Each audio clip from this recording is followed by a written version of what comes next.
তো welcome to my new blog. তো আমাদের ক্রিকেট শটগ্রাম খেলা ছিল কপুর বাগানে। তো আমরা খেলতে গেছিলি। তো আমাদের খেলাটা পড়েছিল 10 নম্বরে। তো ফার্স্ট খেলা স্টার্ট হলো, ফার্স্ট রাউন্ডে ফার্স্ট খেলা। তো আমরা বহুত খেলে বসে আছি। দারুণ চাপগায় চাপগায় মারছে একদম, যে ব্যাট করছে ওকে চিনি, দারুণ চাপগায় চাপগায় মারছে।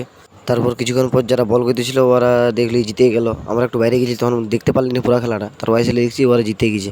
তারপর আমরা বেড়াই গেলি লাভ পুরুলিয়া যাওয়ার জন্য, কেন কি আমরা বললি একটু ঘুমাইলি, আমরাও জিতেই গেছিলি ফার্স্ট রাউন্ডটা, ওই জন্য আমরা বলি একটু ঘুমাইলি। তারপর আমাদের কল এলো, বলছি তোমাদের খেলা পড়ে গেছে সেকেন্ড রাউন্ডের। তখন আমাদের আরও হড়বড়ায় যেতে হইলো।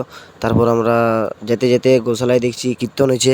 তারপর কীর্তন শুনে শুনে আমরা আগায় দেখছি রেল ফাটক বন্ধ। তারপর কিছুক্ষণ পর ট্রেনটা পেরাই গেল। তারপর আমরা মাঠও ঢুকে গেলি, দেখছি খেলা চলছে।